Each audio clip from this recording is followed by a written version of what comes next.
We begin with breaking news. Prosecutors in Kansas City are holding a news conference giving an update on the investigation into last week's shooting after the Chiefs Super Bowl rally. Let's listen in.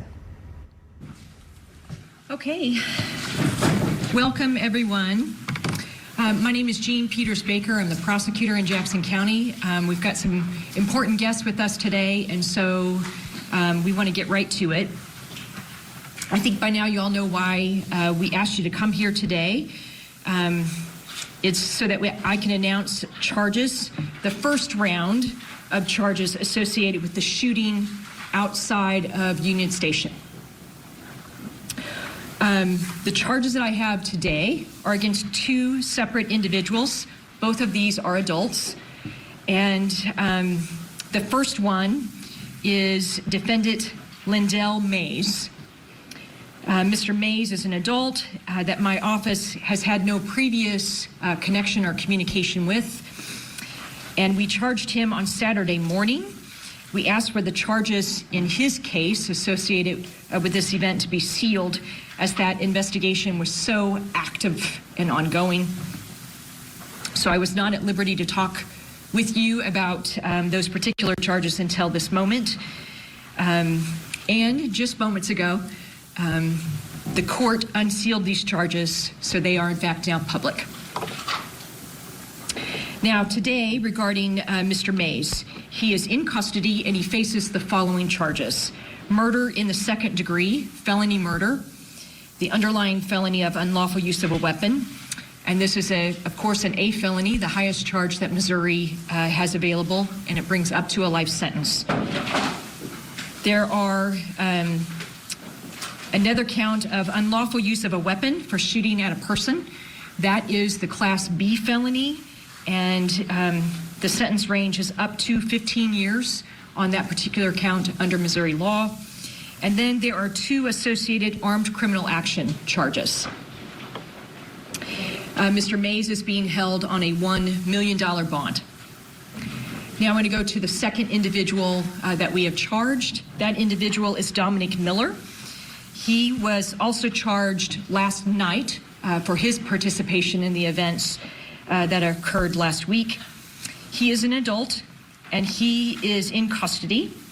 And again, this individual, my office has had no prior contact with this individual either. His charges are the same. That is murder in the second degree, felony murder. Again, the underlying felony for that felony murder is the unlawful use of a weapon, and that is an A felony carrying to a range up to a life sentence in the state of Missouri.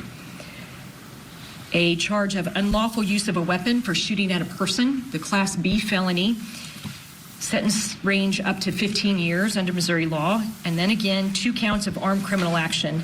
These are the unclassed felony in the state of Missouri. And though that individual is also being held on $1 million bond. Now I would like to try and give you a brief summary of, I think, what occurred that day that led to these criminal charges. From the evidence, it appears that defendant Mays, that's the first person I read off charges on, defendant Mays was in a verbal argument with another individual. And the evidence does not reflect in these early moments that there was any prior history between these individuals, Mays and the individual he was in some kind of verbal dispute with. There was no connection to each other, those two individuals. Now, that argument very quickly escalated to Mays drawing his firearm, a handgun. Mays pulled his handgun first. Almost immediately, others pulled their firearms. Defendant Miller was one of those individuals. While both adults are charged with murder, the evidence tells us that it was Mr. Miller's firearm. Mr. Miller's firearm struck Lisa Lopez Galvin. So that's just two individuals. And I think as we all stand here, This investigation is still very, very active and ongoing, and we're going to probably quickly leave this room and go right back to that so that everybody understands what's next. But I do want you to understand, we seek to hold every shooter accountable for their actions on that day. Every single one. So while we're not there yet on every single individual, we're going to get there. And you're going to have questions. You're, I'm sure, going to ask me many questions about this case, about other people's responsibility level, and we are not going to be able to answer those questions for you today. But the most important thing I want you to hear is that we are not done yet. We are not done yet. Now, normally when I stand at podiums like this, we're really just getting started, you know, because a case carries on usually for a couple of years before I can get to a disposition. But vitally important to us, there's another kind of call out, I think, to community on this particular case. I'm asking for individuals to help us who were at the rally, and they may have additional information to provide. Specifically, we're looking for individuals who suffered wounds from their trying to escape. You know, a stampede occurred as people tried to flee. Once gunfire started, there's a lot of video that's already out there showing people literally fleeing in those moments. We are aware of all of those individuals who had gunshot wounds. We are interested in anyone in the fleeing of this event that maybe fell down, you were trampled, you sprained an ankle, you broke a bone. All of those are the individuals that we'd like to hear from. And do we have a phone number yet that we could give them for them to contact? And I'm sorry about that. We were still trying to pull this part together as quickly as we could. So the main number to homicide, 234-5043. All right, 816-234. 5043. 5043. So any individual, whether or not you report it to a hospital or not, we would like to know, you know, if you suffered additional wounds from this incident. These two are victims in the case, so that's why we would like to hear from you, and we'll go from there. All right. Okay, there are other issues today that I'm not going to go into and not going to address at this podium. That is whether or not there are additional law changes that are needed. There'll be a day for that discussion. It sure is not today and not at this podium for right now.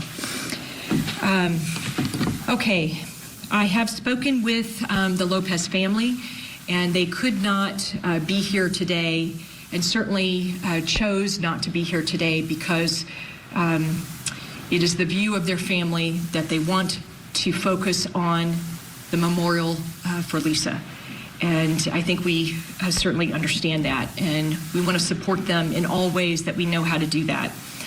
But they did send a statement. I will send this statement out. It's a little bit long. I'm going to go ahead and read it to you now, but we'll send it after today's press conference so that you have their statement. On behalf of the Lopez Galvin family, we are grateful to the Jackson County Prosecutor's Office, led by Jean Peters Baker and her amazing team of highly experienced and dedicated prosecutors. We also want to thank the Kansas City, Missouri Police Department and all other law enforcement departments involved in this investigation.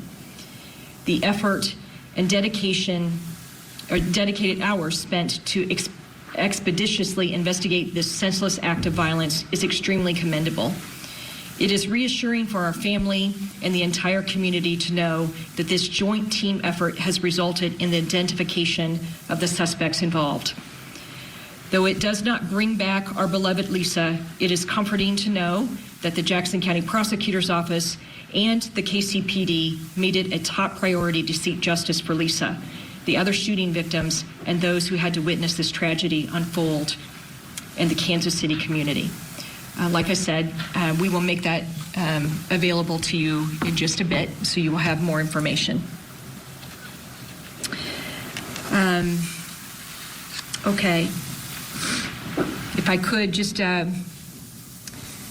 just a quick moment here to give some thanks to some individuals. You know, they're not here. That's the investigative team that I've been able to work with, that all work at the direction of Chief Graves.